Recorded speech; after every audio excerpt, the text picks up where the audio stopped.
So now I'd like to take a moment to introduce our panelists for today. So Zahir Sheikh is a partner and regional head of advisory at BDO East Africa. With a career spanning over 37 years, Zahir Sheikh has advised some of East Africa's leading businesses on risk, internal audit, forensic services, ESG, and data privacy. Since joining BDO in 2022, he has overseen these services across Kenya, Uganda, Tanzania, Rwanda, and Ethiopia. Prior to joining BDO, Zahir spent 24 years at KPMG East Africa, where he founded Kenya's first forensic practice and led regional teams. His career also includes 7 years in the UK, managing a consulting practice in motor trade business. A trailblazer in forensic services, Zahir founded the Kenya chapter of the Association of Certified Fraud Examiners, where he was the first chairman. He had led significant investigations, provided expert court testimony, and advised proactive fraud management. Zahir has held CEO and director roles in diverse industries, specializing in turning around underperforming companies. He also shares his expertise through over 50 webinars on topics like cybersecurity and corporate finance. Zahir also holds an MBA from Cranfield University, is a certified fraud examiner, CPA Kenya, and certified public secretary. Our next panelist is Richard Walker, who's the head of risk advisory services at BDO South Africa. He has vast experience in internal audit, governance and control, and risk consulting, and is currently the lead director on the majority of our internal audit Johannesburg Stock Exchange listed clients. He specializes in control environment evaluation, both design and effectiveness, and advises on the implementation consideration of strategy and operating models and the impact on the control environment. As National Head of Risk Advisory Services, Richard is supported by over 100 internal audit professionals in providing internal audit and control advisory services to co-sourced and outsourced clients working across multiple sectors.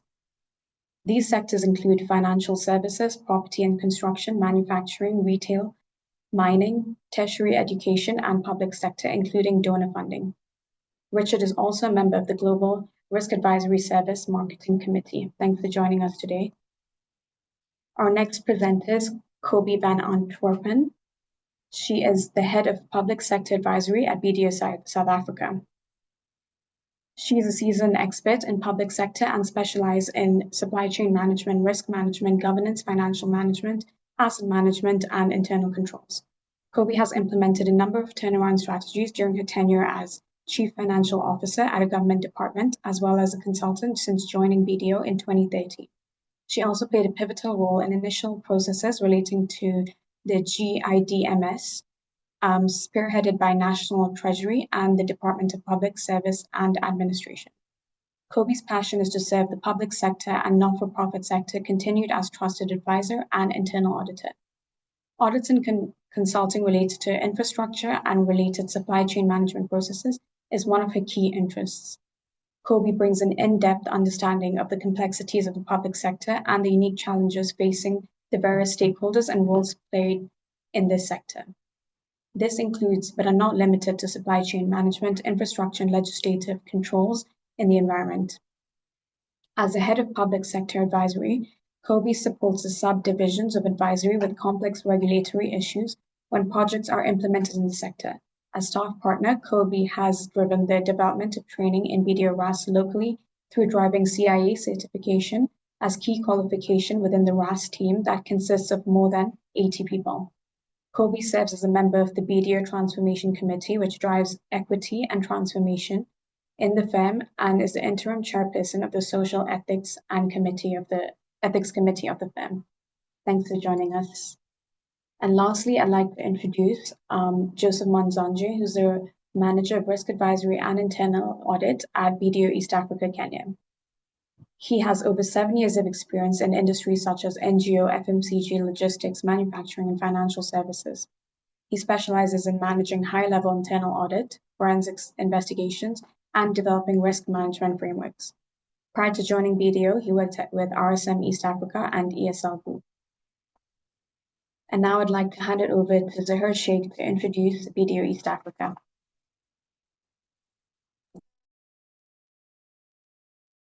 Thanks so much, Meha, and a very good morning and good afternoon to everybody from wherever you're joining us. I can see the numbers are going up pretty fast. We're 88 people at the moment. We're expecting a lot more. We had a huge number of registrants today. So welcome to all of you. This is a very exciting webinar for us, and something that we've actually put a lot of time and effort into bringing to yourselves. So I'm hoping you'll stay the show and stay till the end, and I'm hoping you'll gain from this webinar. For those of you who may not know BDO, I'm going to spend a moment just talking about BDO. Can we go to the global slide first, Meha? Right. So BDO globally is we're a audit and advisory firm globally. We're the fifth largest in the world with a turnover of 14 billion as of last year. We have offices in 166 countries, nearly 1,776 offices, and we employ in excess of 115,000 staff, professional staff worldwide. We're growing rapidly. If we go to the next slide now, Meha, the one for East Africa.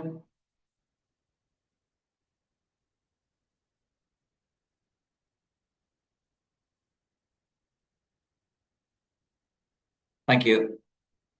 So this gives our African footprint, and you can see there's quite a lot of blue there.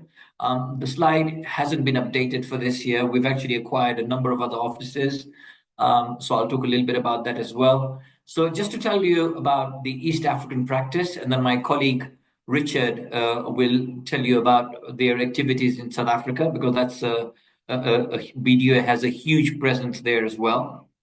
So the East African practice is a single partnership which covers a number of countries in East Africa. At the moment, we have permanent offices in Kenya, Uganda, Tanzania, Rwanda, Ethiopia, as well as DRC.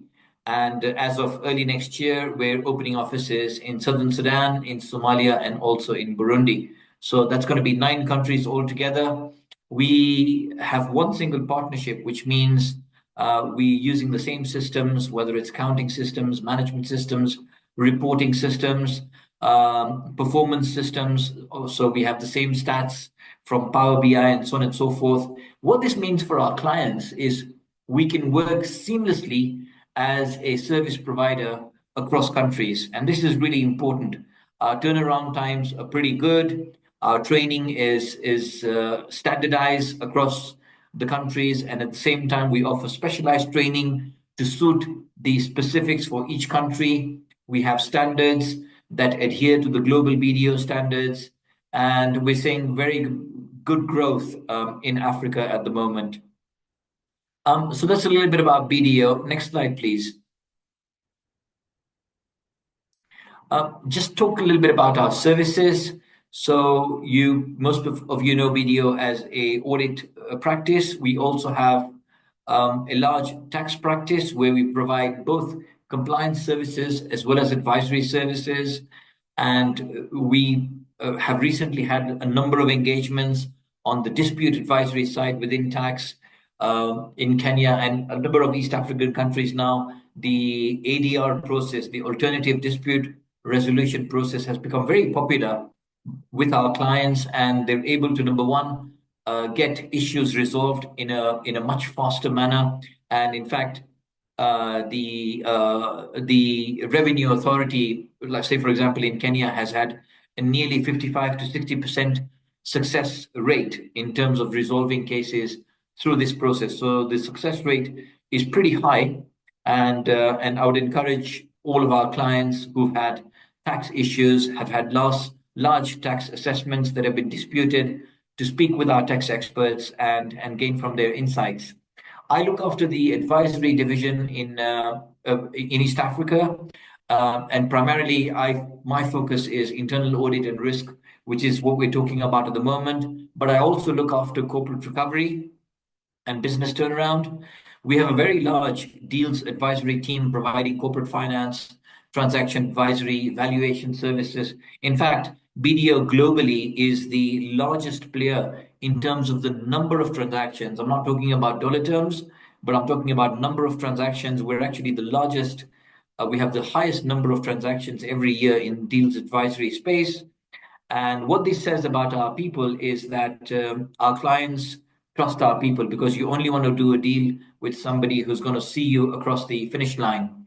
We also have a very active fraud investigation department. We have a whistleblowing mechanism for those of you who might be interested in that. We provide cybersecurity and data protection services, as well as sustainability services. And over the last year or so, we've gone into AI in a big way. So we're using AI ourselves to improve our own servicing, our reporting, and we're bundling AI together with data analytics to get some really strong insights for ourselves and for our clients. Next slide, please. So what I want to do now is move on to today's topic and talk about risk and enterprise risk management. Let's start by discussing this fundamental concept within enterprise risk management and understanding what do we actually mean by risk. And this is pretty crucial because we want to evolve our processes and we want to build a resilient organization. We have to start by understanding what is risk. So if you look at the left-hand side of the slide, you'll see a definition of risk according to ISO 31000. And what this is simply is the effect of uncertainty on objectives. So this is keeping it very simple. I'm going to go a little bit later into the actual definitions from ISO 31000, 31000, as well as COSO. So let's just break this down. What does it actually mean? So one of the things we're trying to say is that risk inherently, it's not negative. It's the uncertainty that can either hinder or enable us to achieve our goals. Whether in operations or strategy or decision making, risk is about navigating the unknown and ensuring we're equipped to address both the threats as well as the opportunities. Now, on the left-hand side, on the right-hand side, there's the spectrum, the risk spectrum. You'll notice that the risk spectrum here, we've displayed it as a gauge. It highlights the varying degrees of risk, low, medium, and high. These categories help us to visualize and prioritize our risks. So low risks situations might require minimal oversight, while medium and high risk scenarios will demand a more robust mitigation approach and strategy. So recognizing where a risk falls on this spectrum, that's the first step, because this allows your organization to allocate resources effectively and therefore make informed decisions about the areas of high risk where there's likely to be high impact if you don't do something about it. So why is this relevant? And what is the relationship with resilience? So we know organizations that proactively identify and assess risks across this spectrum, they are able to anticipate changes and challenges better. They are able to adapt quicker, and also they're able to seize opportunities, because it's not, like you said, it's not always negative. Sometimes risk actually present opportunities. And therefore, the ERM provides a framework to transform uncertainty into actionable insights, which is essential if you want to stay resilient in today's dynamic business environment. Now I want to spend a moment just looking at how ERM is defined by these two widely recognized standards, COSO and ISO 31000. So in terms of the COSO definition, and I'm not going to go into the definition, but basically what this emphasizes is the role of culture, capabilities, and practices in risk management. It integrates ERM with strategy setting and performance.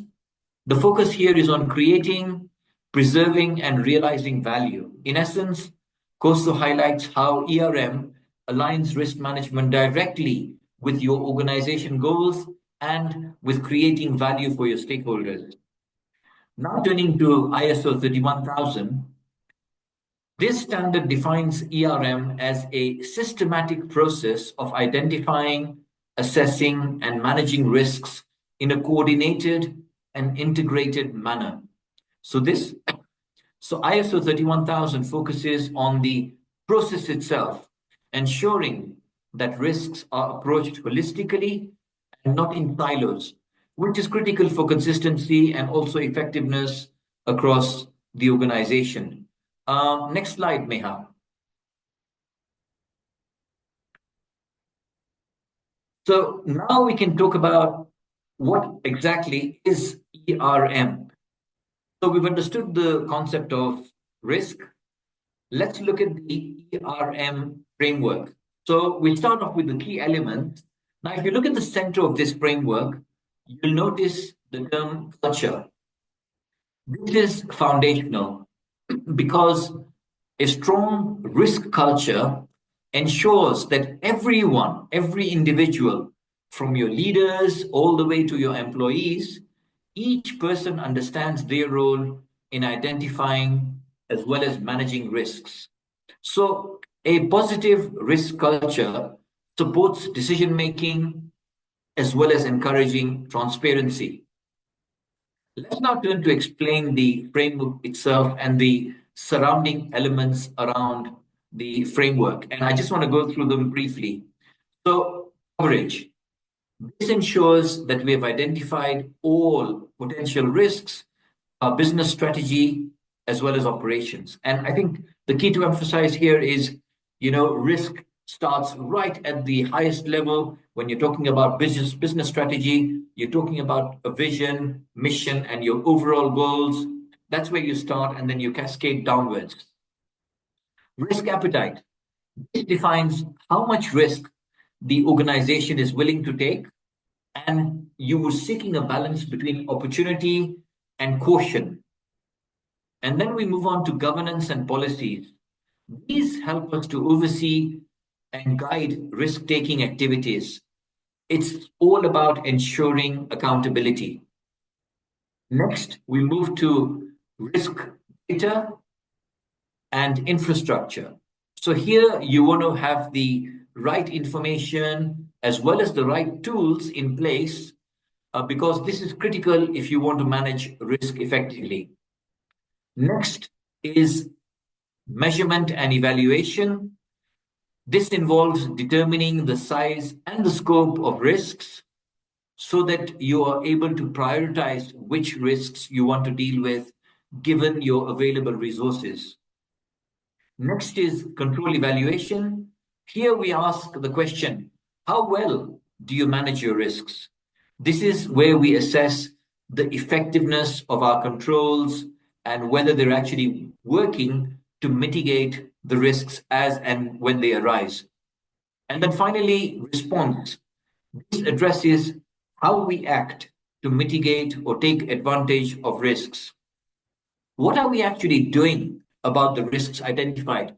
And this is pretty key because sometimes our resources are allocated and our priorities are allocated in areas which may not necessarily pose the highest risk or even give the highest opportunity to us. So the way we assess our response is pretty critical because it tells us whether we're really reading the risks properly in our organization. And the last thing here is stress testing. So finally, we need to ask the question, what else could go wrong? And how are risks interconnected?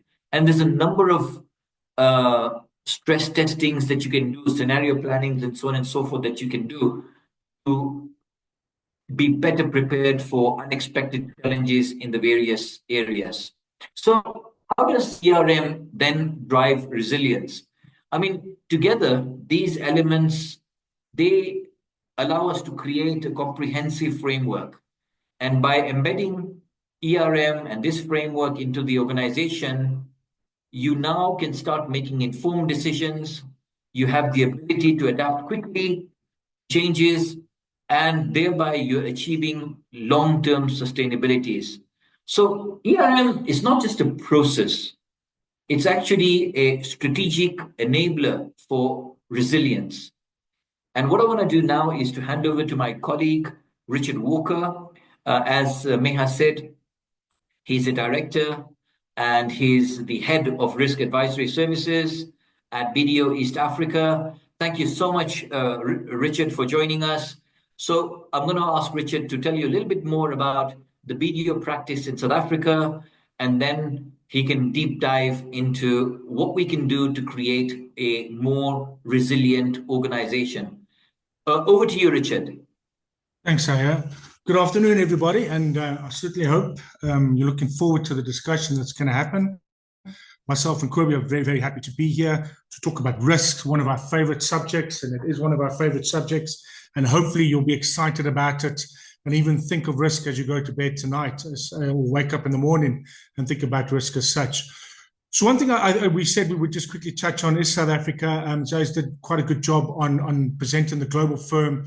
In South Africa, we're a bit different. You know, we do most of the service that are there, but we're a bit different from our competitors in that we have 12 partners for our staff, considering a 12 to 1, should I say, against the 16 to 1 for the big four firms as such. So we pride ourselves on our partner involvement with our staff.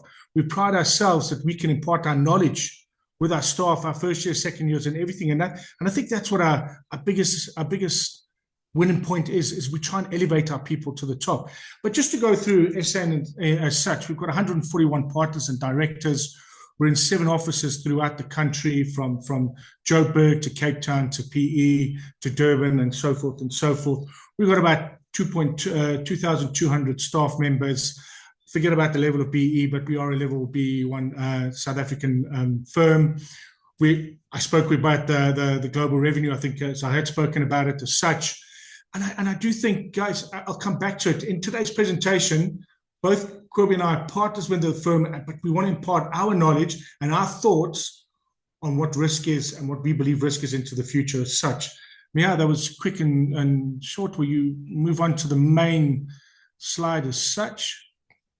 So here it is, guys. I always say, why manage risk? And I always use a simple example, guys. You know, it's a pity I'm not presenting to you, and I can't be present while presenting this. But one of the main reasons you manage risk is because if you didn't put a belt around your trousers would fall down. It's a fair point, correct? It would. That's about managing risk. So every single day we manage risk. And how do we manage risk? In different ways. When you get up, you manage risk by getting into your car. What's the first thing you do when you get into your car? You put on your seatbelt. Of course you do, because that's what we do. We don't, and in manage that risk, we're not preventing the risk of an accident. We're very much preventing the risk of being killed in an accident. And that's what I say, every single thing you will do, you'll manage risk. But if we talk about business and managing business risk as such, so why manage risk? Well, it enhances decision-making at strategic and tactical level. You have what is in front of you. Say, well, if we take this way, if I decide to jump on a boat and go to Brazil, how do I manage the risk? And if everybody on the boat cannot speak Spanish, then I'm going to change my direction of my boat and go to waters where they can understand English. It also allows you to reduce operational surprises, and that's the big thing. Nobody likes surprises. If you go back to the risk management failures that we've spoken about earlier on, those were surprises to the stakeholders. There was something there that's, for some odd reason, as we spoke about the dial early on, that high risk wasn't mentioned. Nobody thought about it. Nobody thought about this risk and why we didn't control it. We're going to try and touch base on that today as well. Enhanced deployment of capital, for sure. If you manage risk, you're going to have enough capital to do things differently. And that's when we talk about risk-bearing capacity. Risk-bearing capacity being the ability to what are we allowed? What are we exposing the balance sheet to? And Kobe, my colleague, will jump onto that as such. Identify new opportunities. We spoke about it. We spoke about what Aisha was saying. We spoke about what Kozo was saying. For every risk, there's an opportunity. For every opportunity is the risk. And it's up to you and how you decide what you want from it. And we're going to touch base on that as we go through the rest of the presentation. Next slide, please. I see Kobe's decided to put a camera on there. She's reduced her risk and decided to show her face. So guys, let's think about it. What are the challenges facing business today? And normally I'd ask this question big out there and everybody will tell us. Unfortunately, you can't answer back, but maybe you can put in the Q&A or even the chat box what you're thinking.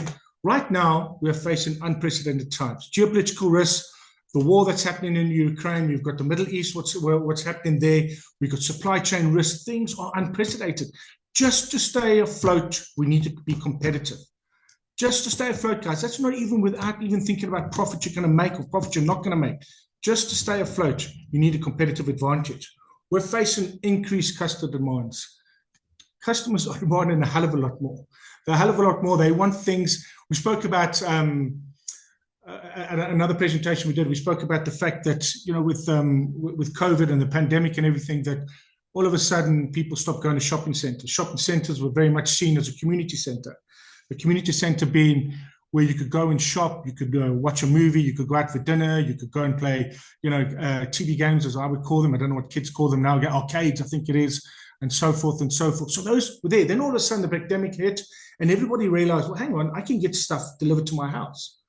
So now all of a sudden you've got the deliveries, you know, online shopping. You've got all these deliveries arriving at the house and everybody demanded more and demanded more and demanded more. And this comes along with the change as such. But now, and especially in South Africa, we've kind of noticed that people want to go back to the shopping centers, but they don't want to shop. They don't want to shop. All they want to do is they want to purchase their goods online and then basically walk into the shopping center, pick up their goods out of the shop, and then go and do bowls, arcades, or have dinner or anything. So that increased customer demand is it's unprecedented. It's something new. I always talk about kids and how kids are demanding things. And if you have a look at if you've got a smart telly and you take a 3-year-old, and it was another presentation someone was telling us, and took his 3-year-old and his 3-year-old's used to a tablet, and you know you flash along the tablet like that to change the screens. He tried to do it with a smart telly. How long is it before a smart telly is able to do that? I think it's happening. But all in all, the world is a riskier place. The world is riskier right now. That we can guarantee, that we know, and it's how we maneuver that risk, how we take the opportunities with that comes with that risk as such. So, yeah, next slide, please. So let's just go through some of the risk manager failures throughout the years. We talk about Citibank. Citibank, you know, you think a bank would have all these controls in place, but they mistakenly transferred 900 million USD to Revlon. 900 million. And what was the reason for that? Well, it was poor governance, and governance purely because Citibank decided to implement a new banking system, but they forgot all about the IT governance part of it. And the system was flimsily implemented. And they lost, and somebody accidentally transferred 900 million. And believe it or not, Revlon only had to pay back 450 million. The courts decided it was Citibank's mistake, and therefore they only had to refund half, which was quite interesting. Wells Fargo, we all know about Wells Fargo. I assume we all do. Basically, toxic environment to work in, was lending practices, chasing bottom line. All it was about the commission, and it was a work culture that effectively almost brought them down. The auto industry, always a good one to use, especially when it comes to supply chain. One of the biggest risk management failures, well, we thought it was always good, and I think Toyota started with it many years ago, saying, well, let's take supply chain risk and let's be a bit more efficient and throw the supply chain out to the different throughout the world so that we can get parts and bits everywhere we need to get them at a short period of time. Then the pandemic hit. Then they couldn't get parts through. Then all of a sudden, you had a chip shortage. Their supply chain wasn't resilient. And that what almost brought down that auto industry to a point. In South Africa, and for those that do follow South Africa, we had Steinhoff, which is poor governance, hidden debts, inflated asset values. Those risk management failures were purely down to an audit committee not asking the right questions, where there was insufficient risk assessment. You had lack of diversification, over-reliance on different markets and assets and so forth. All these things came about because of poor risk management as such. Next slide, please. So I spoke about a resilient organization. And if we define a resilient organization, it's an entity that's capable of withstanding, recovering, and adapting to disruption, challenges, and crisis. Exactly it is. What are the kind of What are the kind of clients that we'll be looking at there? And I'm going to come to one now, and I can see it at the bottom there. I spoke about the efficiencies of the supply chain, and overemphasizing efficiency can actually reduce your resilience as such. And that's, again, referring back to the auto industry, where it hit them in the pandemic, overemphasizing on the efficiency. They weren't resilient in their supply chain. But for all of you that are fitness freaks and like fitness products, Peltron is a good example of a resilient supply chain as such. When they realized that their products, so there was a big takeoff of their products, they decided to move their supply chain from Asia to Ohio, where they had better control of it, and therefore met the demands for fitness products. Now, for all of you, and I know that you're all heading to Google now to go and have a look at the Peltron story. Yes, after that, they've made a few mistakes, so maybe it's not a good example, but at the time, it was a good example. But if you do Google Peltron now, you've seen they made a few fundamental risk management mistakes as such. Next slide, please. So resilient organization, now we spoke about it as a supply chain, but a resilient organization has to have good leadership. So I spoke about good culture. We spoke about it when you had that initial slide that was going about culture and how risk management felt around it. That's where it's all embedded in the culture as such. Sorry, guys, typical African storm coming through. And then operational flexibility. How quickly can we maneuver? How quickly can we change direction? Do we have a system that tells us what the future risks are going to look like? Are we able to move into this market, that market? That's what it's about.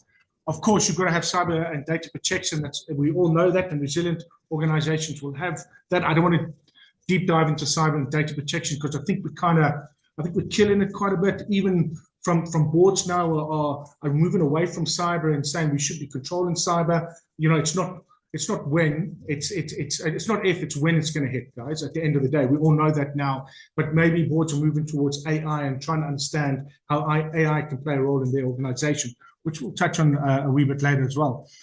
A resilient organization, continuous improvement in learning, real-time adaptation, real-time learning, understanding from the mistakes. Netflix, which we'll touch on again. Netflix was a good example of that, where they went totally wrong on their licensing options at the time, and now they had to adapt quickly before Amazon and all that took away their platforms. And then, of course, what we're here today to discuss is the risk management and the planning. Without good risk management, without managing your risks, I promise you now, you will not have a business. That is for sure. But at the same time, it's taking the opportunity and it's managing the risks. That's what makes good businessmen nowadays. And even individuals as such, even in sports. If you don't take the opportunity and you don't take the opportunity and manage the risk, you're not going to win a game. We have to do both as such, and they play hand in hand. Next slide, please. Cool. So we spoke about how do you manage risk, but we spoke about everything is a risk, because everything is a risk, guys. I want to emphasize it again and again. Everything is a risk. Everything you do, all the controls are in place now is because some risk has materialized somewhere along the line. But understand, risk comes with opportunity, and opportunity is the important part. So a resilient organization should be breaking down its risk management as such: risk and opportunity, risk and return, risk and innovation, and risk and uncertainty. If you have those four, you're a resilient organization. And that's what we want to try and show you today. But I'm going to throw another word at you just now. We've got our global risk landscape report, which I'm sure Zahir will send out, or Miha will send out after today's session, if you want to have a read of it.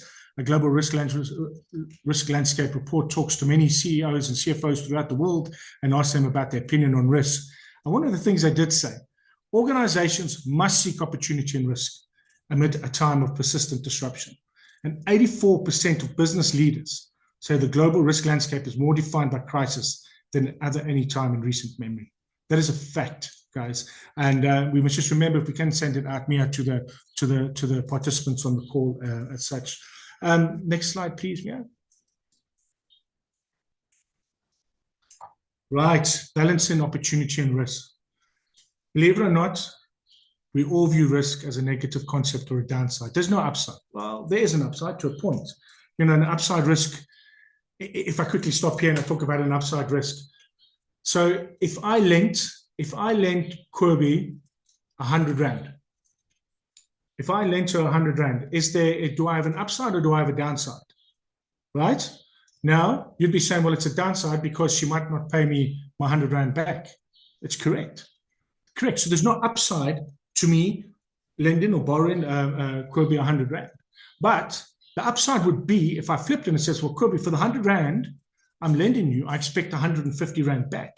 All of a sudden, I have an upside risk. I've taken the opportunity of maybe of Kobe that doesn't have that much money, and now I've capitalized on it as such, in inverted commas. I didn't want to bring it like that, but that's very way we've got to get boards away from. Stop thinking about it as a negative thing. Think it as a positive thing. Do we have an upside here? Do we have an opportunity? Where do we go with this? And it's us as risk experts and risk managers and all of us that understand controls to explain this to the boards.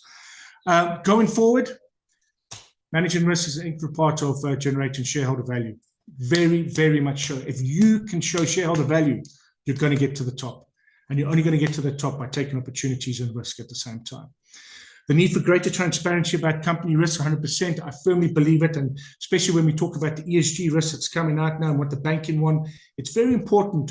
You know, and I watch normal accountants will take the annual report of an organization or integrated report, depending on what you're looking at, and they'll flip through and they'll go straight back to, okay, what are the financials looking like, and what has it done to the share price? And they're forgetting about the part where the company talks about its risks, talk about its future risks, talk about its strategy and how they tie into one another, and the different levels of defense as such, and how they're controlling it. That, to me, the transparency around that will have your share price, if you're a listed entity, through the roof. Chatting about the boards, I can guarantee you now, the boards are asking, where's the business exposed? Where are we exposed? And they're not talking about why we're not taking, are we taking enough risk? Why are we not doing it? And it's up to us again. We've got to unpack it. We've got to untie that shoe, and we've got to decrease the uncertainty, you know, by looking at the risk. So the overall company performance versus the balancing act of risk and opportunity, we must take away that uncertainty and create it as a certainty if we follow this path. And even with future risk looking at you, we just got a slight move to the left or slight move to the right as we go along. So the one fundamental we always say is, guys, and I can look at 100 risk registers. Risk management must be linked to the achievement of the company objectives, which will then improve performance. Risk and strategy and opportunity go hand in hand. If they don't, I believe you will fail as an organization. Next slide, please. Anti-fragility. Anti-fragility is the word I wanted to show at you. Well, throw at you. And you'll read about it, guys, when we send that global risk landscape report. So it was a term coined by Nassim Nicholas Taleb. He describes the systems or things that are not resilient, but actually improve when exposed to stress. An anti-fragile business mindset seeks opportunity and disruption and turn a risk into a competitive advantage. So in essence, organizations must change their thinking and become anti-fragile. Anti-fragile as such. They must learn to lean into the risk, but they must do but to do this, there are certain fundamentals, or should we call them structures, that need to be in place. And I'll come to them now. But let's talk about anti-fragile. Can anybody, and you can maybe put it in the chat if you want to, of an organization at the top of your head can think that's anti-fragile? I think I did name it earlier on, but I'll name a different one at the start. Airbnbs as an anti-fragile organization. And they had to disrupt the market at the start, for sure. They were a disruptor, but then what did they do during COVID times? They had to change their practices as such. The one we always like to lean on is the Netflix story.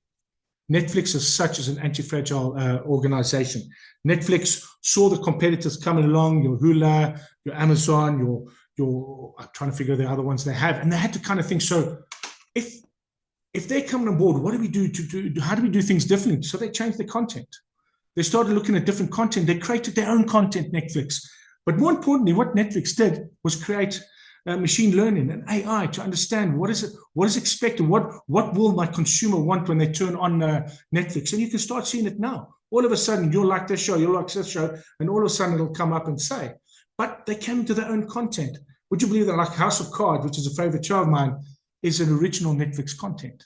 They changed it, anti-fragile. That's what they were. And there's a lot of organizations out there, but that's what you should be driving. But to do that, but to get to that anti-fragile state, you have to have your risk-bearing capacity. You have to understand and you determine how much risk can we take, how much can I expose this balance sheet to? And doing that, you need to define your risk appetite and your tolerance levels. Now you're saying, but Rich, hold on a minute. But we define appetite and we define tolerance levels and we put it against the risk. What a load of rubbish. What an absolute load. I'm not going to steal Kobe's talk, but what a load of rubbish. That's not the way to do things. Each risk will have its own appetite, its own tolerance levels, and then only will you start building up to your risk-bearing capacities. That's the way to do it, not to come one across board. It's not going to work. That we've seen, and we've seen it in the past, and we'll see it in the present and future. But let me hand over to Kobe. I'll maybe get into a bit more risk appetite. Thank you, Richard. Good afternoon to all of our fellow members joining our webinar. Super excited to be part of it.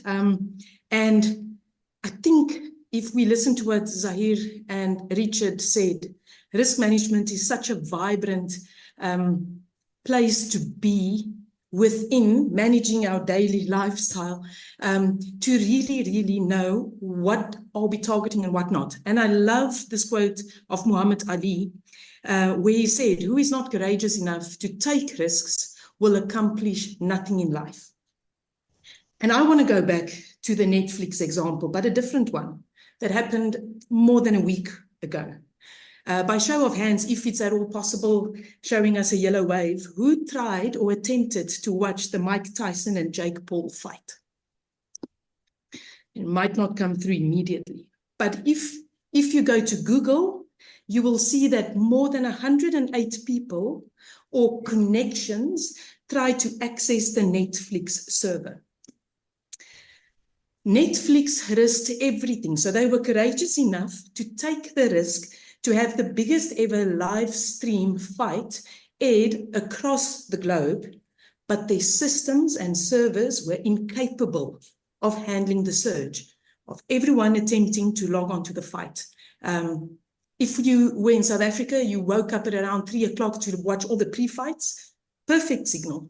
But as soon as the Mike Tyson and Jake Paul fight started, systems started crashing. You had a bob here and a bob there, and it was maybe not the most spectacular fight to watch, but some of us barely had the opportunity to watch it.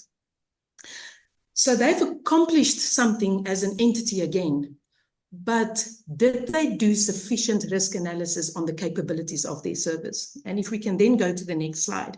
I think this is where it's important, where we actually then understand what is the question. The question is, do we risk it or do we not risk it? Whether you're in a company, whether you're managing your own lifestyle, that is very key. And I think what's quite important is, and Zahir mentioned it, Richard mentioned it, it is a change in mindset. In the past, when risk management or ERM just started as a subject matter in business, although it's always been there, but we didn't call it the name of enterprise risk management. It was all about seeing the challenges that we face. We need to continue to see risk as a challenge that we want to pursue, not a threat that we want to avoid. And to do this requires us to understand what our risk appetite and what our risk tolerance levels are. So if we then move into our next slide, I'm quite passionate watching high-risk sport. I'm not a participant in it because I'm just too afraid, but we usually link or high-risk sports are usually known for the high risk it has in injury or even death. And contrary to the view that many people have about people participating in high-risk sport, that they're only adrenaline junkies and they only do it for the thrill and the kick of it, we actually need to never forget that these athletes, and we'll call them athletes, have established their credentials through demonstrating their competence in their specific sports field. And how did they do that? They manage and they control their own personal risk. They want to create credibility to the sport, but they can only do that by being careful, by training well, and being well prepared to remain in control. And I think that's quite critical if we talk about risk management. A lot of things happens in companies that you believe, or at the moment it happened, it was kind of outside of your control. But if you do retrospective, well, if you look at the insights and the data, and we'll touch base on data risk management shortly, but if you look at all the precursors to the event, you were in control to some extent. COVID is an example. The supply chain management issues is to some extent an example, but it wasn't managed well enough. And the fight we attempted to watch, I think around about the 18th or the week before that, November, well, that was just another risk that was attempted. Because if we think about Netflix should have known, there's a huge surge in people that want to see the Mike Tyson boxing match, but were they adequately prepared? And now we all know that they are retrospecting in what has happened and what has gone right and wrong. So just to summarize in terms of high sports, the key issue of a sports individual within whether it's rock climbing and whether it's skydiving, jumping from whatever mountain, realities are these guys understand the data of everything associated with the success of their sport. They understand weather conditions. They understand the ideal weight that they need to be, but also the ideal weight that they can carry should they jump from something or climb or parachute or surf, whatever the case might be. They understand the type of gear that they need and the technology that now empowers sports people to an extent where you can almost plan every single move. And this is why it's so important that we almost sink it into sports to say, how do we manage our risk appetite and tolerance levels? So if you look at mountain climbing, the climber will set his risk appetite or her risk appetite for the heights that they want to reach. And as Richard mentioned, you cannot divorce risk management from your goals that you set as a company. So it is yourselves as executives, as chiefs of the boards or chairpersons of the boards, that need to understand what is the goal that you want to achieve and what are the risks that you are willing to take to achieve them. And again, it goes back to the question I asked in the beginning, to risk or not to risk? Pursue the challenge or see the challenge as an opportunity, or do you see it as a threat to avoid? There will always be a balance between the two, but the key issue is we need to understand them. So to bring into perspective risk appetite, it is about what you want to achieve and what will you allow risking to achieve that. If I look at skydiving, it is important to note that just as a skydiver will assess their risk tolerance before a jump, not during the jump, but before the jump. We as companies and us as advisors must evaluate your tolerance before you make a strategic decision. So what will we have to assess and manage before you actually drive a company into a specific area to create success, to create wealth? And that is quite key if we look at that. So the questions about personal and organizational risk appetite is, how big is your appetite really? Do you sit as a board and really refocus on what is it that your vision and mission was, can always change, and how do you want to achieve it? What is the time frames linked to that? If we look at PepsiCo and the journey that they followed in establishing presence and establishing healthy foods, whereas in the early 90s, well, late 90s, early 2000s, they were pretty much known for a sweets factory, if one want to call it that, and how they shifted the branding and what they wanted to achieve by changing the quality and the health ratios of the products that they sell. So how big is your appetite and how much time and effort and funding are you prepared to push into what you want to achieve? And what are you prepared to accept or not? And I think this is what is quite critical. So if one then look at how hungry you are to achieve certain goals, with the back frame to remain a resilient organization, Richard went through quite a lot of detail in terms of resilience, we all know that we need to take certain risks to achieve what you want to achieve. And if we go to the next slide, I think it's quite important that we then consider the following. And it's a question, and you can answer it in the chat box, or you might just think about it. But if we look at risk tolerance, it talks to the risk we can actually take. How fast can you drive in your car? Because Richard also spoke about the safety belt, one of the first things we put on. But now you've got your safety belt on, and we're not preventing an accident yet. We're preventing, or well, hopefully, the safety of yourself to be 100% should be in an accident. But how fast can you actually drive now without crashing? What does your car allow you to do? 140 kilometers an hour, 240 kilometers an hour. So what type of risk are you prepared to take when you get into your car? And then if we take it back to our companies, well, let's ask this question. Why do you put brakes in your car? Why does vehicles have brakes? To stop you when you really go fast? Or let's reverse the question again. How fast would you have driven without having a brake in your car? And if you just switch around the question, all of us would barely go probably above 40 kilometers an hour, because somewhere you need to stop at a crossing. So if you were speeding through and you had no brakes, you can't stop.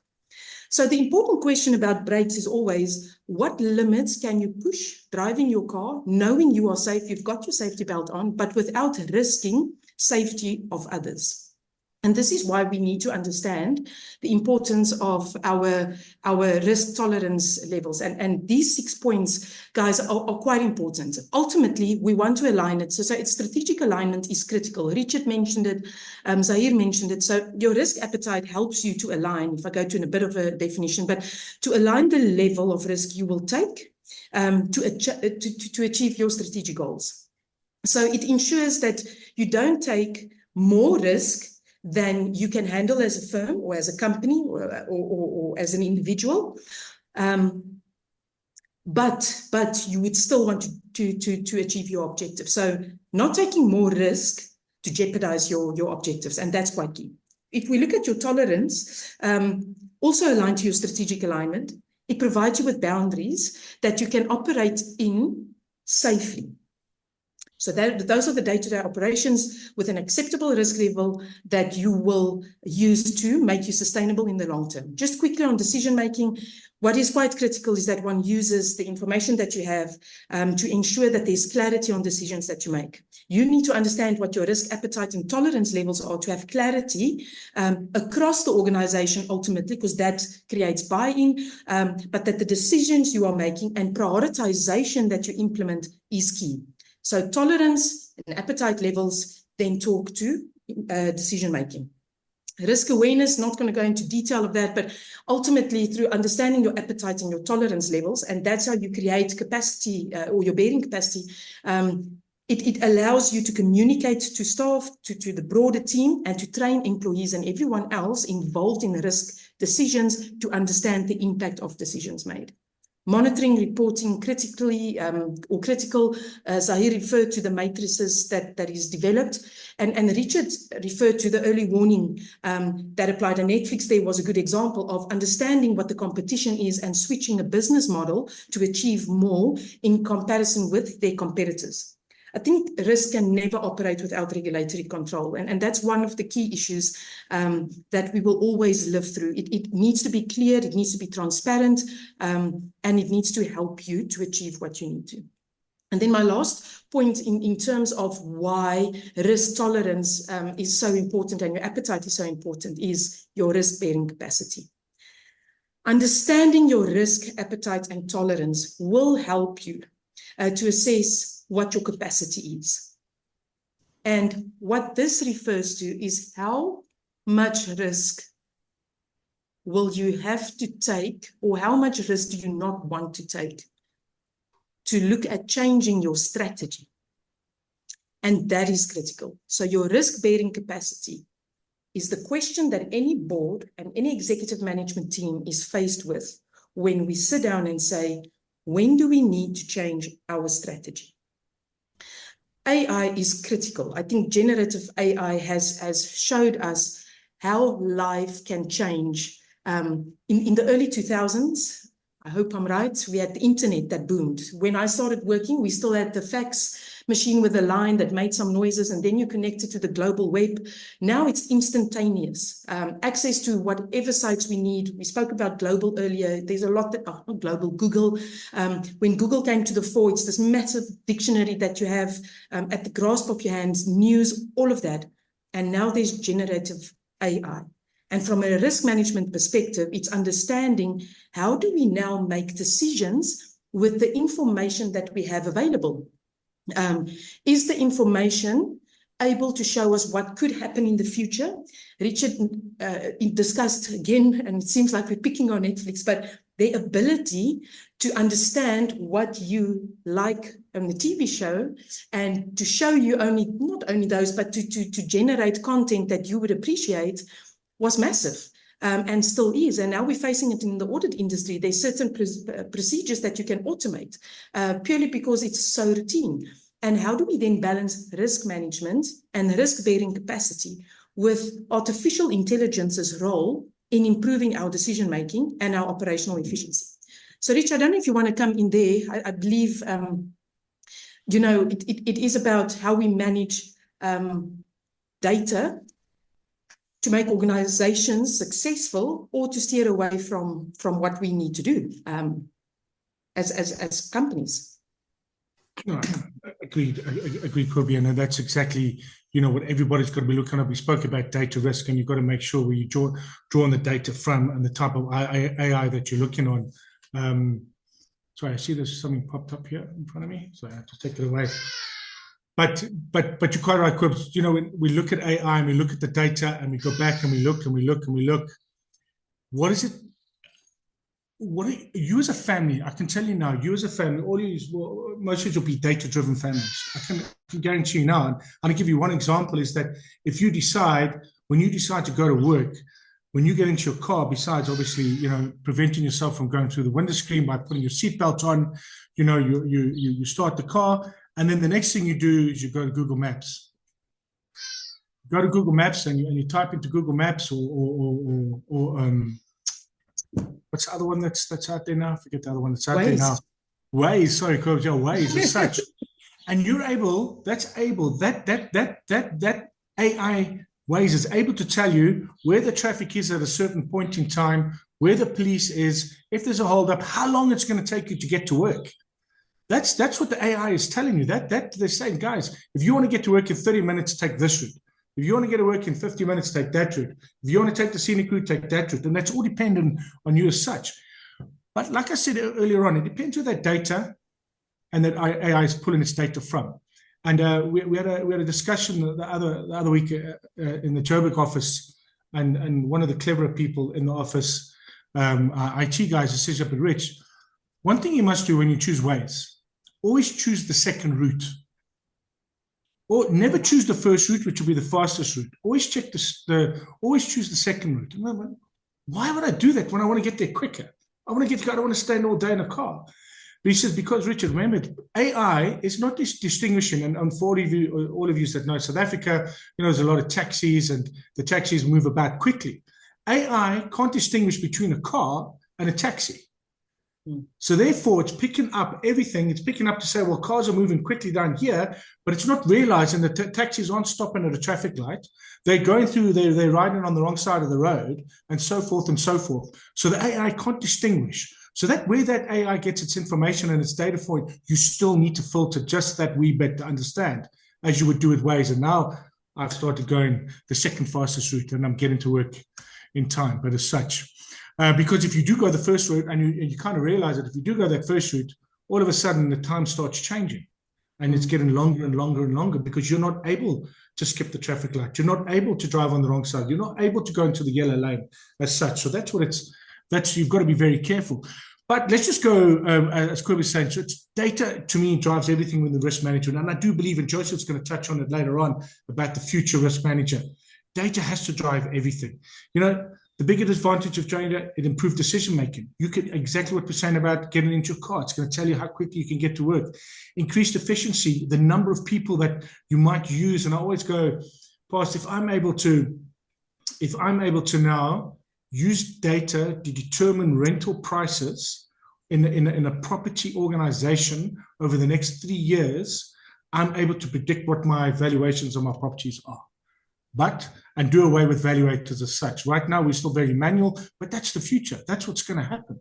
It's a guarantee. Enhanced customer experience. We spoke about Netflix as such. Netflix has enhanced its customers' experience purely by becoming a data-driven organization. It's content, it's recommendations. Like I said, when you turn it on, it's telling you exactly what's going to go on. It's creating for what it feels that people are looking for, and it's completely moving. And more importantly, data gives you a competitive advantage as such. Can you get the next slide there? So then we talk about data-driven risk management, and I'm doing away with data risk. Everybody knows there's risk with data, and I said it to you.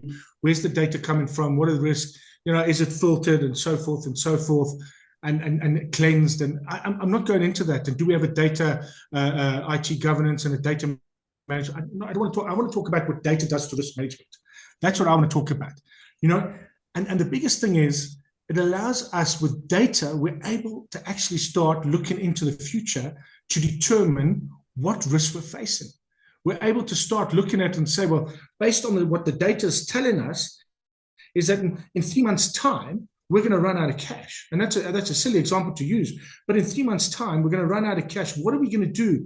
What should we be doing? What is our mitigation strategies? That data is telling us that. If you take an airplane is forward-looking, believe it or not. An airplane, you can't look backwards. There's no rear view mirror as in the car. You're relying on the data that's all around you, that's telling you what is happening and what you've left behind, but more importantly, what's in front of you and whether you're on the right direction or not. So it's improved risk identification, enhanced risk assessment processes, and I'll tell you why. And it ties in with the mitigation.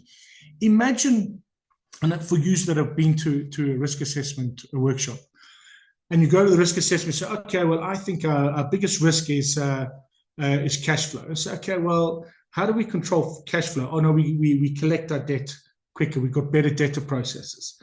Okay, and then you asked, so the inherent risk is what? And you say, okay, on a 5x5 scale, it's a 25. And they say, what is the residual risk? And they say, oh, well, our debtors processes are good, so our controls are good. Internal audit came and had a look at it, so they gave us a thumbs up. So I believe our residual risk is down to a 9 or 3x3, whatever it might be. Imagine if you had proper data there and then, real life data. And this is a simple example. Let's just call it a robot that's able to run into the business and leave the workshop. This robot runs into the business and tells you, well, hang about.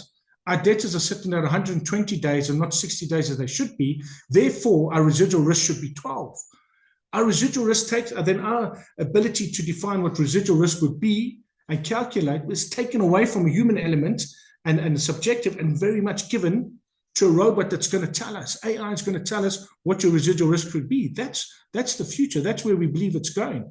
Again, increased efficiency. Once you have a look at it, if you automate a lot of processes, why do we need to look at risks every day? Why do we need, every year? You do a workshop once a year and maybe someone comes along and tells you, listen, A, B, C, and D. If you've got a risk dashboard that you open up every day with your top risks that you're facing right there and what your residual risk is and how the controls are moving, that's automated. That's pulling in all your AI all around, everything, which then allows for better decision-making. And better decision-making allows your stakeholders, and we said generating shareholder return allows your stakeholders to have a better view of where you're going as a company. Can I get the next one?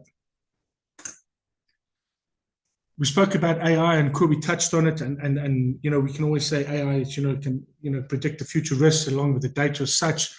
One of the big things I want to touch on here is the risk modeling, the scenario analysis, and then using F1. I'm a big fan of F1.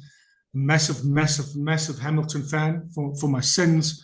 I don't think Kobe understands F1. I don't know what she watches instead of F1, but and I can even see Kobe. I don't know if you noticed on the side here that we've got Salma, an ex-employee that works in Bahrain with KPMG now on the call, and she's very much an F1 fan. But if you go and Google or YouTube F1, guys, go and see how they use AI to predict what is going to happen. They're able to predict whether that car is going to break down, whether something is going to be broken. They actually run through scenario analysis before races, and they're able to determine where they go and how they're going to finish. That's how quickly, and that's quickly. If the driver is able to say, I'm losing power within minutes, within seconds, the AI is reporting back to the engineer. He goes back to the driver and says, okay, change the steering wheel, which is obviously all that I change steering wheel to ABC or 1, 2, 3, 4, and he all of a sudden power is back. That's what he can do it. That's what AI can do. It also allows us for real-time monitoring, guys, real-time insights. So if we're able to receive, and I always use let's go back to the property example. If I understand that my property over there, that the rental rates, the rent that I can charge is starting to come due, it's going to come down. What am I going to do? I'm going to flip the building. I'm going to get rid of the building as quickly as possible before everybody else finds out. If that's what AI is telling me, because there's movement in the area, the one shopping center is shutting down and so forth. This is all AI. This is all out there. This is what we should be using in order to create the future risk manager. But I'm going to hand over to Joseph now, who's going to talk about the future risk manager.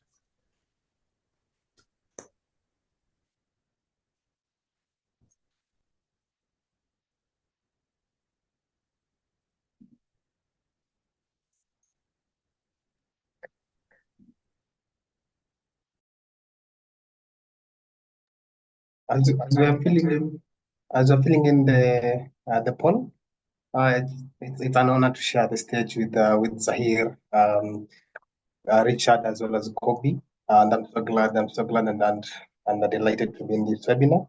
So as filling in the poll, Zahir has talked about the concept of ERM. Richard has clearly talked about the challenges and the changes in the business today, as well as the resilience in organizations, risk and fragility, the risk appetite, and the AI and risk management.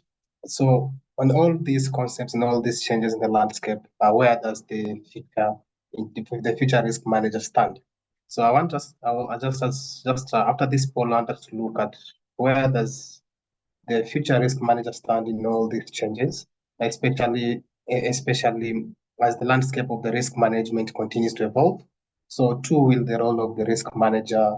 So the future will demand a much broader skill set from strategic leadership to embracing advanced technologies. And I want us to go quickly to go through how this will go. Meha can end the poll. So in the past, risk managers were often seen as the gatekeepers, those who simply identified risks and assured compliance. However, with the changes, the future risk manager will be more strategic partner in decision making. They will collaborate more closely with leadership to align the risk management with organization overall goals and objectives. So rather than just minimizing risks, they'll focus more on how to leverage risk as opportunities for innovation and competitive advantage. As Richard has just talked about the Formula One, how they're using risk to be competitive to be competitive than the competitors. This is the same way that the future risk manager will be used in a more strategic point. Secondly, as the technology continues to play a central role in risk management, especially the issues of ML and artificial intelligence, the future risk manager must be proficient in advanced technologies, such as data analytics, the things of AI in risk management, as Richard has just talked about it, as well as predictive modeling. So these tools will allow risk managers to identify and assess risks in real time, as well as even predict the potential issues before they arise. So the use of AI and big data is already transforming our industries, and risk management is no exception. So AI can help in forecasting trends, while automation tools can make monitoring of those risks more efficient, as well as cybersecurity expertise will also be a very vital as organizations face the growing digital threats. Again, risk today is not static; it's dynamic and constantly changing. This means that future risk managers will need to adapt an agile and adaptive mindset. They'll need to respond quickly to new and emerging risks, whether they are related to climate change, geopolitical instability, or as well as technology disruptions. So being agile means being able to pivot strategies quickly, reassessing risks as new challenges come up. So this will require building resilience into organization processes and systems so they can adapt to new threats as they arise with the digital changes. Again, if you look at the future of risk managers, it will also need to be skilled communicators. They'll engage stakeholders at every level, from the leadership to frontline employees, to ensure that risk is understood as well as managed across the entire organization. So risk managers will be needed to tailor their communication to different audiences. What's relevant to senior leadership won't necessarily resonate with will not resonate with the operational teams. Effective communication ensures that everyone is on the same page as well, and can help them to act accordingly with the risk that emerge at that given time. Finally, future risk managers will shift from a reactive to a proactive crisis management approach. So instead of just reacting when a crisis hits, they'll work on preparing the organization for potential disruptions. This means developing the business continuity plans, conducting scenario planning, as well as ensuring that the organization is ready to respond swiftly. So managing the reputational risks during crisis will also be crucial, as a public perception can make or break an organization in times of trouble. So the future risk manager will need to lead in these high pressure situations, as well as ensuring that the organizations remains resilient and responsive. So now that we have looked at the evolving role of the future risk manager, let's turn our attention to some key takeaways from today's session that you can apply in your own organizations.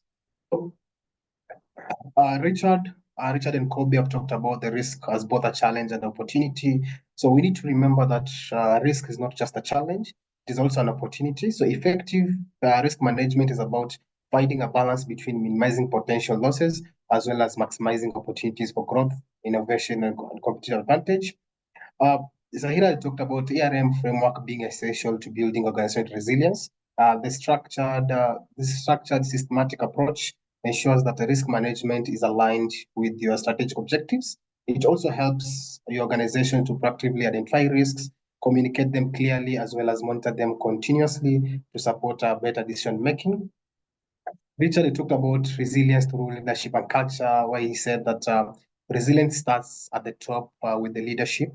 Organizations that foster a culture of resilience, supported by strong leadership, operational flexibility, and a focus on continuous improvement, are better equipped to withstand and adapt to disruptions. So a resilient organization doesn't just react to crises, it thrives in the face of them. The other thing is the risk appetite and tolerance are crucial in aligning the risk management organization goals. So by understanding the level of risk in your organizations, you as an organization, you need to understand the level of risk your organization is willing to take on. You can make informed decisions that are both sustainable as well as strategic.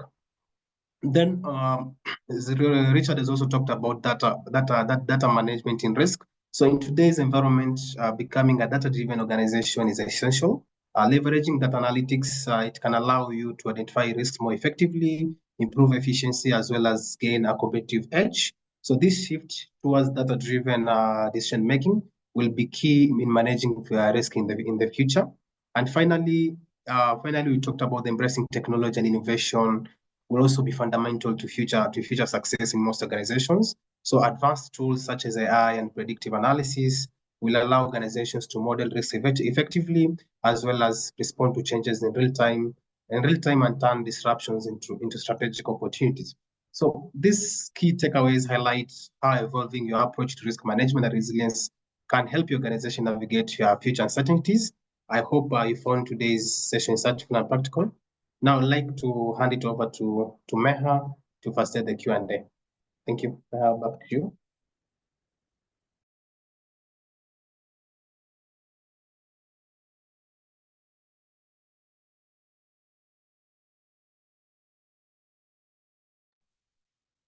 Thank you all for attending this webinar, and a special thanks to Zahir Sheikh, Richard and Kobe, and of course Joseph for joining us here today to talk about risk and ERM. We really appreciate your time, and thank you all for all the comments in the chat. As of now, I don't see any questions. So if we'll give you a few minutes to submit any questions in the Q&A tab that you have. We have our expert panelists ready to answer any of your questions. So please take advantage of this opportunity. And in the meantime, as we wait for some of your questions, I just request all of you to respond to this webinar feedback survey. This will help us understand what your interests are and how you thought this webinar was, if it was insightful or not. And this will also help us plan the future webinars.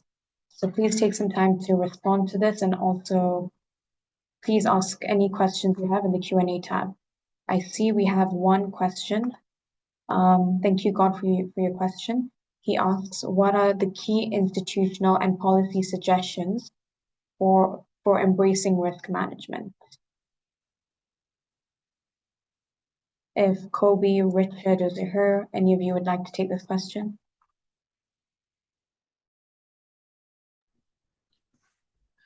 So I just want to find which sector does Godfrey work in?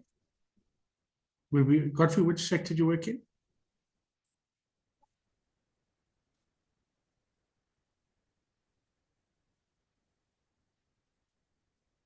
Because I think it's important, from a sector point of view, because things will be a bit higher education. Kobe, what do you think? More public sector or? Look, I think from a higher education point, it always depends where the funding comes from. So generally, institutional and policy suggestions for risk management would still align to what drives your risk management framework that is used. So if it's education and it's purely, or higher education and it's university linked, in South Africa, the universities align to the National Treasury or to the COSO framework. So I would suggest any sector that does not have a prescribed legislative enterprise risk management framework should go to COSO in an ideal world, or the ISO 31000 risk management process. But I think COSO, the IAA, quite when you do your CIA, it links to both COSO and ISO 31000 and indicates the benefits, the pros and the cons of both. So I think that would be ideal if you look at what would fit the purpose of your entity. I think if there's nothing else prescribed, that is the go-to, if I answered or if I understood the question correctly. That's good, Chris. Thank you. Thanks, Kobe and Richard. We have another question. The question asks, kindly expound on the risk appetite and tolerance in the insurance sector. That probably needs expertise, Richard, from a financial services perspective. I think insurance and your general financial sector appetite and tolerance levels are tremendously it's financially driven in terms of the risks that they face with commodities, the pricing of commodities that change, geopolitical changes. I mean, one can understand that the war in Ukraine impacted and political stances on the support for Ukraine versus Russia within Africa, as an example. Different politicians and governments would have looked at it differently. So from an insurance perspective, depending on whether you're insuring supply chains, depending on healthcare, whatever you insure, I think your frameworks that you'll use will be very specific to the type of insurance that you drive. That's just my limited view on it, Richard. I don't know if you want to add, or whether Zahir or Joseph has opinion. Yeah, I think it's very much you'd have a high appetite with an insurance business as such, with tolerance levels specifically set out. They would be very much a formalized unit, and because the insurance companies and banks have been doing this for years, other organizations are just starting to catch up as such, because if they didn't, they wouldn't be in business as such. Yeah, agreed. Thank you. So we have a few more questions. We have some time just to quickly answer them. The next question is, what is your comment on using risk control self-assessment RCSA technique for risk registers? I'll take it, Quibs, if you're happy. I think it's fantastic. I'm not going to lie. I do think risk control self-assessments are there if you have a defined risk framework you work in it. So the risks as such need to have been identified before. You've got a rating against the risk. You've got the controls against each of the risks, and then you're sending the risk control self-assessments out. It works. To me, it's one way of getting accurate decision-making or accurate data without pulling data from the system. It's more of a human element, but for me, it definitely works. Definitely works. CRSA definitely works. Yeah. Thank you. We have another question that asks, how can organizations foster a culture that supports proactive risk management? I think people need to understand risk, and I think that's what we always find. And I think even like a lot of the work we do, when we get into risk management discussions with companies, is that they don't understand risk. People don't understand what inherent and what residual risk is. They don't understand it. People don't. When we get into organizations, the first thing you say, have you trained the guys? Have you actually held training on risk management and how risk management ties into your strategy? From the chief person all the way to the chairperson of the board, they haven't done it. They haven't done it. The only way you're gonna get the culture right of everybody thinking everything is a risk and live in risk every single day. And I say everything is a risk with an opportunity, of course, is by training, education is the only way to do it. And that's where you're going to live and breathe that culture. That's for sure. Right now, I can tell you now, you've got some person sitting in some office completing a recon without understanding the repercussions should you not complete that recon, that there's a risk around it. And that's just a simplistic example. Yeah, maybe if I can add to that, Richard, I think Ezekiel question is a very relevant question. I met Richard when I was in government, and he was a risk manager or senior manager risk, enterprise risk management. We were establishing enterprise risk management in South Africa government as a separate unit, and that's the importance it had to carry. But because we were not trained or educated on what ERM implies, it was like, what on earth do you want to achieve with our meeting and me telling you what my risks are, blah, blah, blah. It was like, that's how people start. So to Richard's point, it is all about education, training, creating a passion for risk management, because our first example is you getting into a car. If you are, privileged enough to have a car, or when you get into public transport, is what are the safety measures? So we apply risk management daily, and it's to instill that through education and training. And I mean, eventually when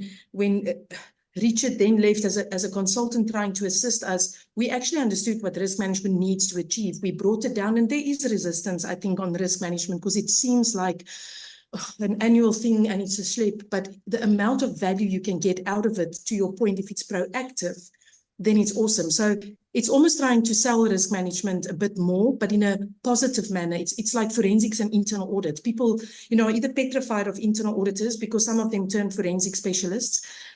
Instead of seeing the value of an internal auditor, identifying gaps in your control framework to help you to improve it. So it's a positive reinforcement that goes with proactive risk management. So it's how to make risk lekker, or well, that's South African word, how to make it nice and fun as a serious subject matter, which is tricky. Thank you. We have one more question that asks, so how do personal values play into amplifying risks for organizations? Some of the biggest corporate failures in recent years have been precipitated by individuals with bad ethics. So I'll take a quick stab at it, Richard, then you can come in as the big gun, right?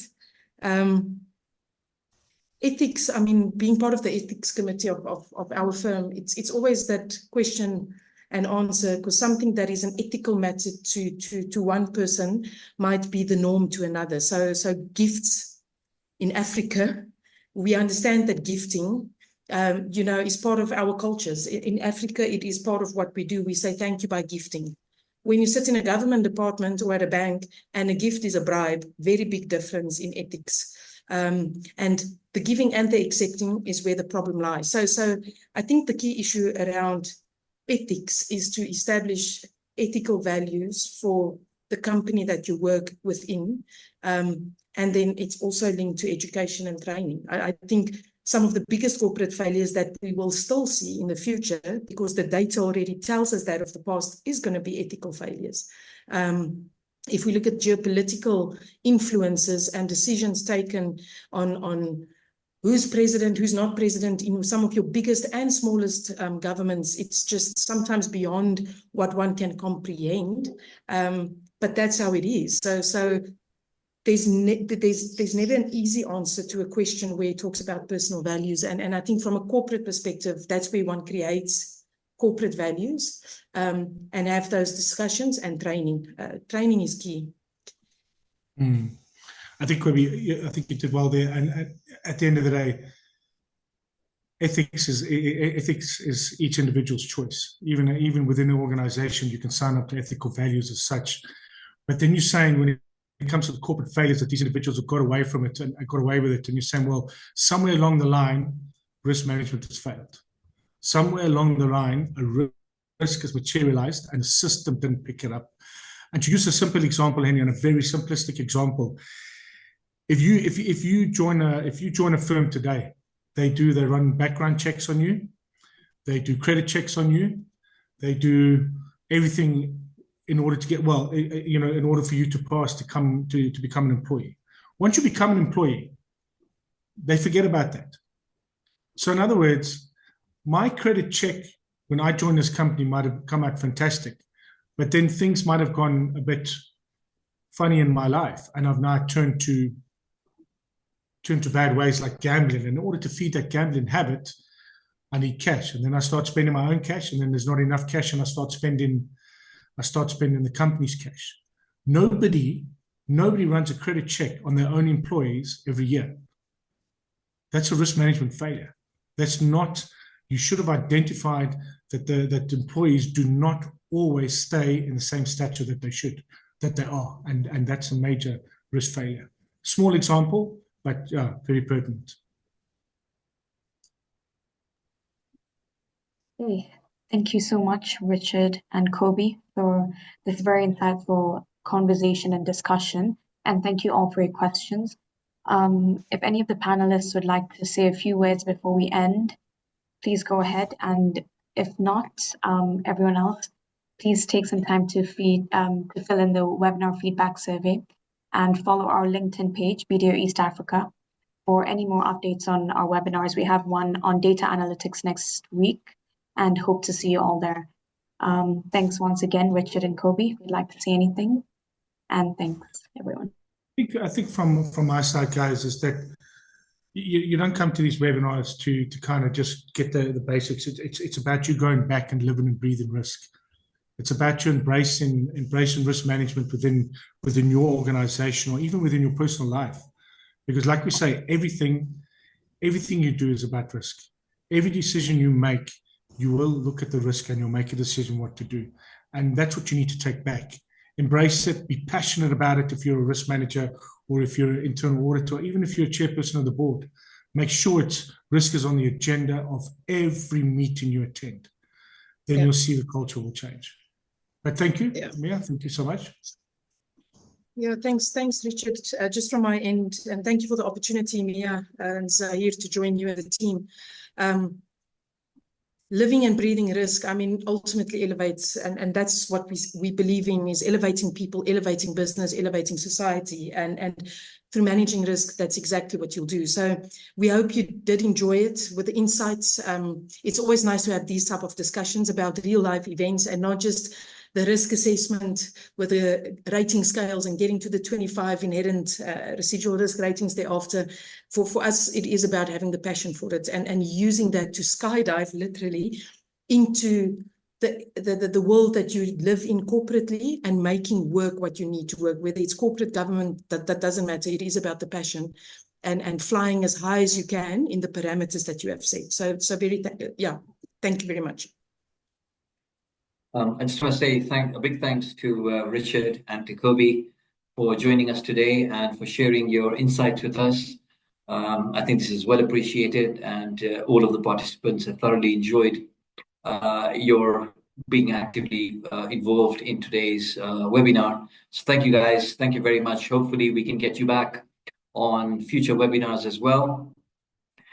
Just in closing, the organizations that are going ahead today are the ones that have embraced risk, because things are changing so fast now. The rate of change, whether it's IT, whether it's regulations, whether it's globalization, whether it's politics and political stability, there's just so many factors out there, that if you don't have risk in the equation, you're gonna be beaten by your competitors, who do. So yeah, it's there to stay, and the pace is getting faster. And those of us who adapt and who are willing to take risks and controlled risks, are going to thrive in today's environment. And I think that's the closing message from all of us. Thank you so much, guys.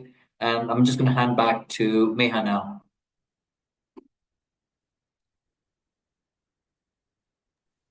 Thank you, Zahir. And once again, thank you to the panelists, and thank you everyone for joining us. There's a few more people who are yet to respond to the webinar feedback survey. And as I mentioned earlier, please register in advance for our webinar next week. See you all next week, and thank you.